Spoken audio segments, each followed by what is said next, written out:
Okay, today it's 4.3 worksheet number 1, and the first thing I want to talk to you about is angles that are in the same exact spot as each other. If I had a ray like this, and that ray was opening up, hold on, maybe I have to do it with a straight line. Let me see if this works better. There we go. There we go. And it's opening up and it's giving me, let's say, a 45-degree angle. Is there another name for that?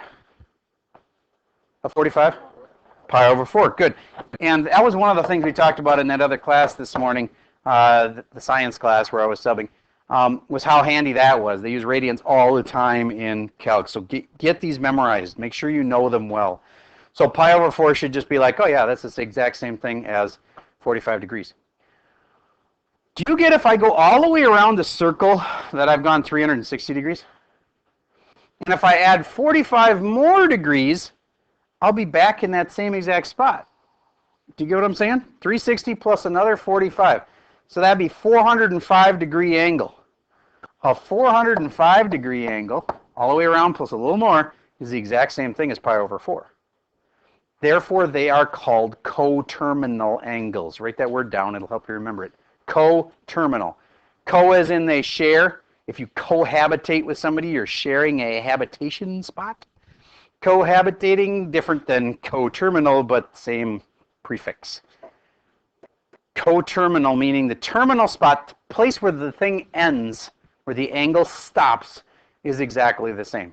All right, so use what I just told you and tell me something that's coterminal to a 30-degree angle.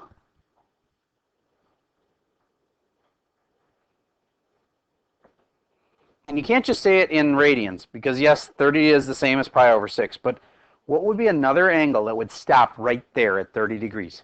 Yes, sir? Yes, 360 plus another 30 makes what you said, 390. Good. Now, can anybody think outside the box and give me a different way I could get there? So, it wouldn't be negative 360. Negative 330, very good. You could go the negative route. Negative 330 is the same exact thing as 30, which is the same exact thing as 360 plus 30, which would be 390. They're all the same thing. So surprisingly enough, if you were to find sine of 30, do you have that memorized yet? Told you it comes up a zillion times. A half, good. Sine of 30 is a half. What do you think the sine of 390 is? A half. And the sine of negative 330? A half. And why is that? Because if you look at the graph of sine, sine is just oscillating back and forth and back and forth and back and forth. So where it hits 1/2, which is this spot, 1/2 of the way to the 1, that's where 1 is, this is where a half is. It hits it here, and it hits it there, and it hits it there, and it hits it there, and it hits it a whole bunch of times. That's why you keep getting the answer of a half. For sine of this, and sine of something else, and sine of something else is a half. Because a half is this spot where it hits there and there and there and there. It's going to hit it a million times. In fact, infinite number of times. Even if you go negative, it's going to hit it over in here then. So it hits it here and hits it here. Okay. So those are all coterminal angles. That's a really easy point on an R2 type of question. Should be like, that's easy. Okay. So the next thing is where we get back into these points that are, you know what, I kind of like that one. Previous screen. Hold on. I'm going to go back to this one and I'm going to clean off some of the writing that's on it. Okay. If I were to take this guy and move him over here, do you agree at some point I'd be able to draw it so that it goes through the point -1, 2? If you swing that arc around, it's eventually going to hit any point you want. I mean, if you swing it around, it's going to hit anything, anywhere. When it does, it creates a shape. What are the two shapes we always deal with? Circles and triangles. So it's going to make a triangle. And this triangle right here has side lengths of what and what? -1 and 2. So whenever they're giving you a point, they're also giving you two sides of a triangle. And when they give you two sides of a triangle, you can bet you can figure out the third side, because these are always right triangles that we're drawing. And so therefore, if it's a 1, 2, it's not 1, 2 and square root of 3. It's a square root of these two added and squared. So it's the square root of 2 squared plus 1 squared. The negative is going to cancel anyway. Square root of 5. And why do I care about all that? Because if I just give you one point like that, then I could ask you, what is the sine of the reference angle? So if here's a reference angle, now I know the three sides, so now it's easy. Sine of theta, even though I don't even know what theta is. Sine is opposite over hypotenuse, right? So it must be 2 over square root of 5. So that is a typical question then. Again, I'll clean it off to where it was at the beginning. They'd have this, just that, and they wouldn't even have the triangle. And they'd say, what's the sine of the reference angle? And you'd have to be, okay, so first of all, I'm going to make a triangle. Second of all, I got to know the angles right there. Third of all, I got to figure out what the sides are. -1, 2, and then I got to do the square root of 2 squared is 4, 5. And then I got to go sine of that angle. Sine of theta equals opposite of hypotenuse, which is 2 over square root of 5. There we go. Get how that worked? Let me try one now. So let's say I have my line going through this spot right here, where it's square root of 2 over 2. No, wait, I shouldn't do it that way. That is a way that I don't want to do it that way right now. Let's just keep it simple and say it's 1 comma 2. Would you figure out what cosine of the reference angle is? Find the cosine of the reference angle. So make yourself a triangle. Figure out what that other side is.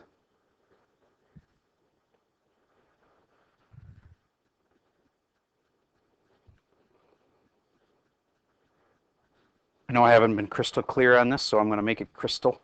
If your phone is sitting out on your desk, it needs to go away. During the time I'm teaching you, that is not okay. I'm supposed to just take them away. I'm not going to take them away right now. I'm giving you a fair warning.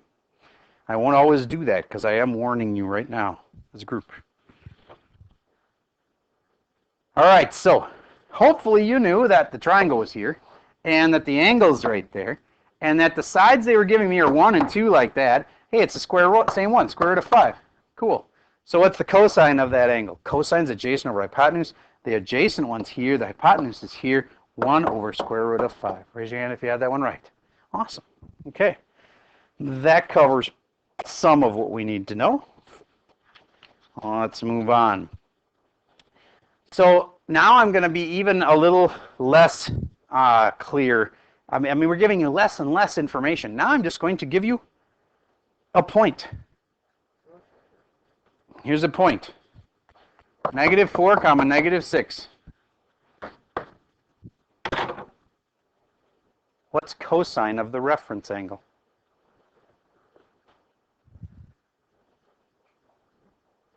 So your first step, in case you don't know, is to draw one of these guys and figure out where -4, -6 is. I'm trying to find cosine.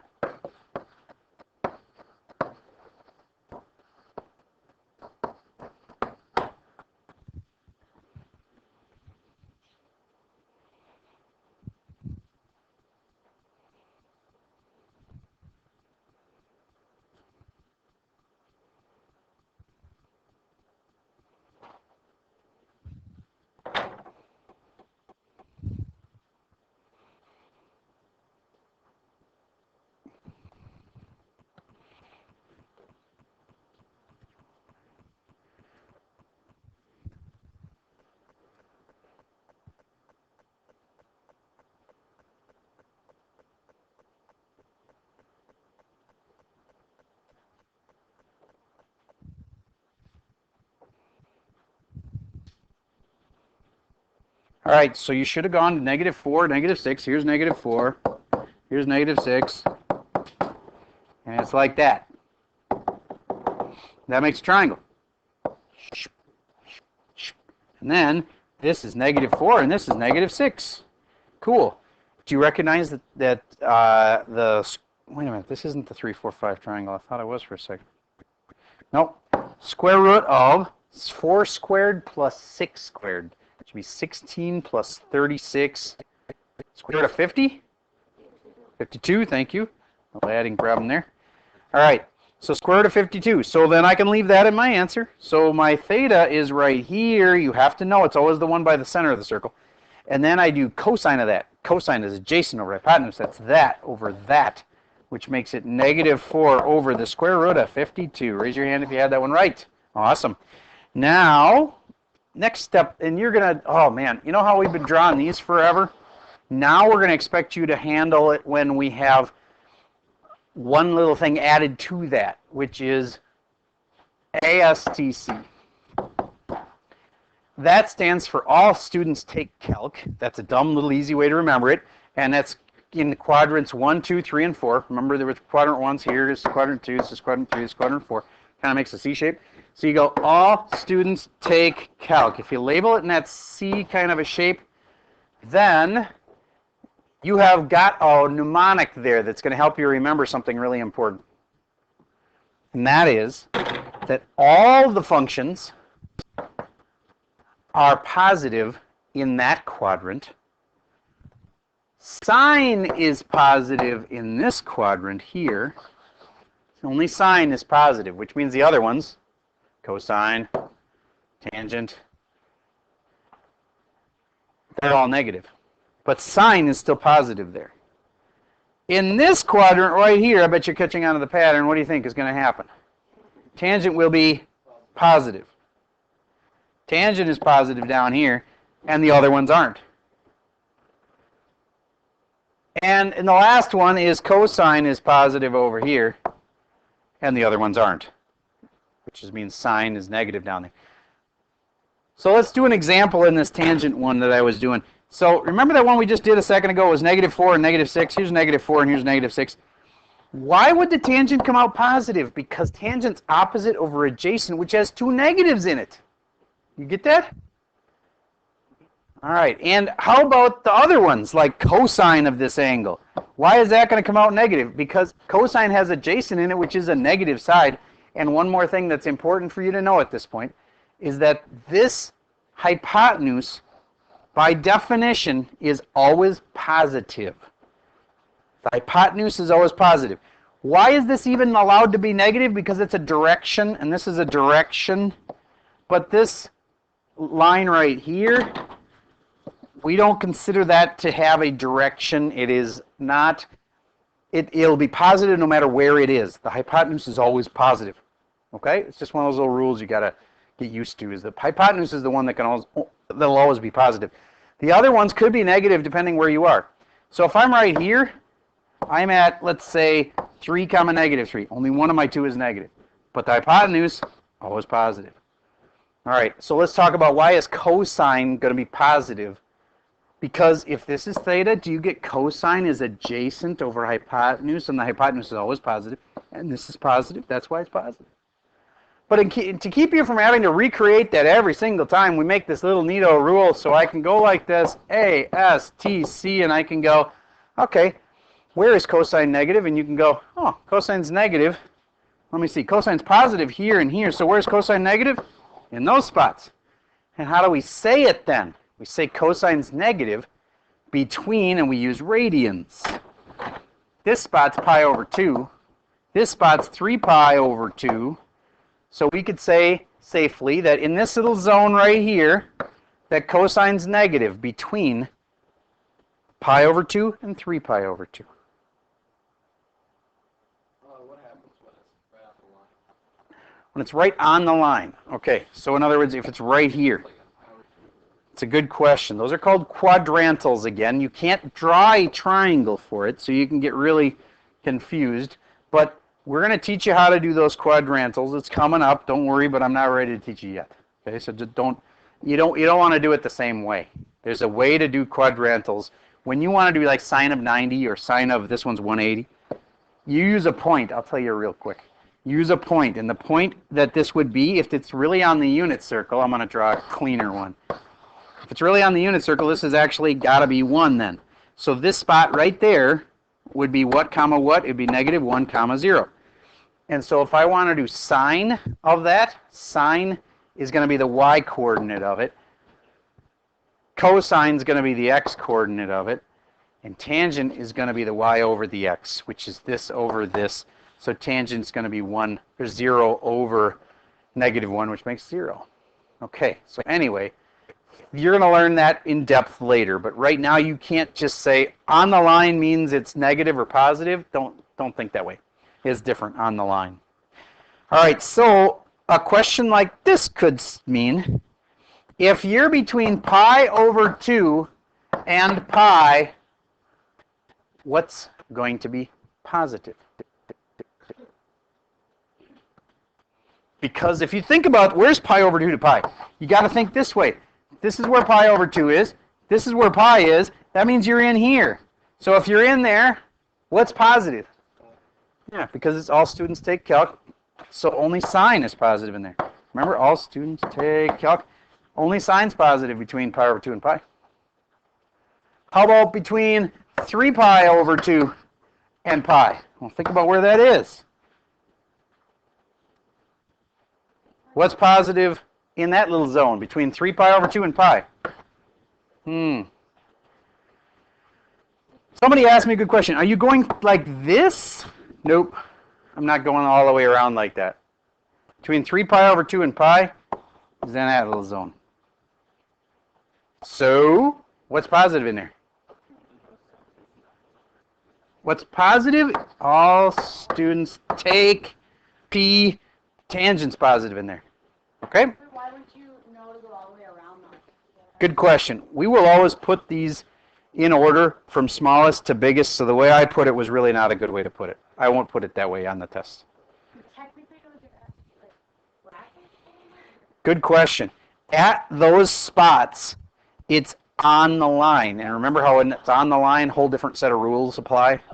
So, all right. So the question really was, should it have brackets or parentheses? And it should have parentheses because we don't want to be on the lines, on those quadrantals. All right. The next kind. So then if I gave you cosine, or excuse me, sine of 150 degrees, you should be able to just predict for me whether the answer is positive or negative. All I care about is the answer positive or is the answer negative? And you should be able to go, oh, I can get that from this picture. All students take calc, and I know 150 is like about there. And so then is sine positive or negative there? It's positive. What if I change the question to cosine of 150? What would you say? It has to be negative because it's right here, and only sine's positive in that little zone. All right, I think you're getting that. That's good.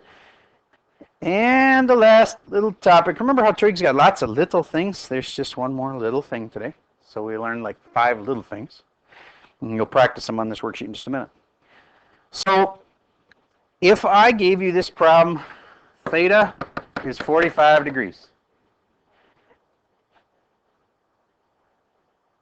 And I give you a choice. Which one of these points would be on it? Would it be 2 comma 2? Or would it be 1 comma the square root of 3? Or would it be the square root of 3 comma 1? All right, you got to visualize it for a moment. 45-degree angle. You know what that looks like? I hope you do.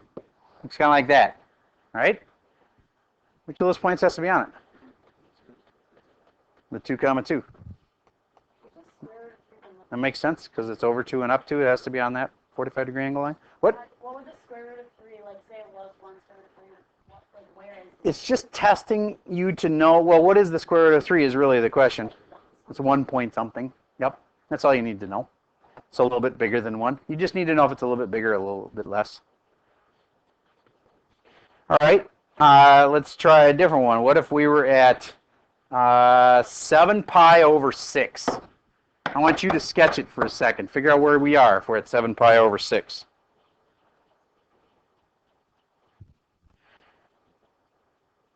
Which of these points could be the right answer? Negative root 3 comma negative 1. Negative root 3 comma positive 1.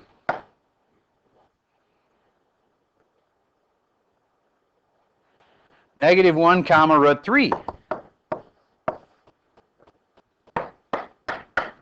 right, if you know where 7 pi over 6 is, you probably knew where 6 pi over 6 was, which was right here. And 7 pi over 6 is just one more notch. And how much more is it? Because that's kind of important because it tells me that angle. It's a extra 1 pi over 6, which is also known as 30 degrees. If you want to do angles, there's degrees instead of radians, that's fine. Okay, so I got my little triangle here. Which of these points would be on that line? Well, first of all, would you agree it's a negative and a negative? True? All right. What? Okay, well, hold on. We got to find out if it's negative and negative. Does that rule out some of them? All right. So then, if these two are out, could it be negative root 3 comma negative 1? All right. Well, what sides would they be if it was? That'd be like the x, yep. Negative root 3 be here, and then how about the other one? Negative 1 would have to be there. Notice I don't think of it as a point, I think of it as a triangle. Then, what can I set up to see if this is true or not? The reference triangle will help, but just a second. Let's do a sine thing. Sine, cosine, or tangent. Which one is this? Of the 30, what do I have? Tangent. Because I have the opposite adjacent side, so I'm going to go tangent of 30 should be equal to, if this is right, the tangent of 30 should be opposite over adjacent. So it should be negative 1 over negative root 3. Can that be true? How would we know? Helper triangle. The helper triangle, I'm going to make in the same orientation as the one on the thing. So I'm going to go 30 here, and I'm going to say 1, 2, square root of, no wait, I did that wrong. And if this is 30, this is 1, this is 2, and this is square root of 3. And now I could do does that look like the same ratios? Just look at it. Square root of 3, square root of 3, 1, 1. Looks right to me. Does it look like a 30, 60, 90 triangle? So, seem like it works? It does work. Okay. And I know you could have just gone with, okay, of the 3 choices, there's only one that has 2 negatives. That's got to be it. Yeah, you could have done that. But I just wanted to show you could kind of make the rest of the picture for it. So when they give you a point, do you get they're giving you 2 sides of a triangle? That's the biggest theme for today. So they're going to give you points in lots of different ways. They're going to give you a point. When they're giving you a point, go back to the very first problem we had. If they give you this point, and it's at negative 1 comma 1, they just told you 2 sides of a triangle. But that's negative 1, and that's 1. Get what I'm saying? Okay. All right. I'm going to give you the worksheet. I'll do a couple with you. And congratulations again on a really good first test. I was impressed with your results for your class. Okay, I'm actually going to record just a little further. I'm going to do start number 1 with you because I got a few blank stares going on that one. So the 150 degrees is one of those numbers on the list. I would go where 150 is about here. That's 150. And I'd try to figure out if there's anything else that's the same as that. So I'm going to jump to the 450 and see if 450 would be in the same spot. Well, this is 360. 360 plus what? Plus 90 would make, wait a minute, that's in a different spot, isn't it? Okay, so 450 goes to there. Those are not coterminal. Now we just got to figure out the other ones in here, like negative 210. What does that match up with? Negative 180 plus another 30. Negative 210 is matching up with that negative, or with that 150. So it looks to me like it's probably that the 450 is the odd man out. He's probably the one that doesn't match. Ooh, cold. Okay. Number 2 is the same idea, except it's all in radians. So you got to figure out which of them match up. And as soon as you find a couple that match up, find the one that doesn't match up with it. All right, let's skip down to number 3. I will actually let you skip number 3 because we did it in class. Let's do number 4. Number 4, it's giving you a point, but really, it's giving you two sides on a triangle. Because when it gives you this spot of 4, oh, I drew that too steep, 4 comma negative 3, it's telling you two sides. And this one's 4, and this one's negative 3. It's telling you two sides of the triangle. I would recommend you always find the third side of the triangle. You're pretty much always going to need it. So square root of 16 plus 9, which would be, oh, it's a 3, 4, 5 triangle. It's the square root of 25. And the square root of 25 is 5. Remember that that's not negative.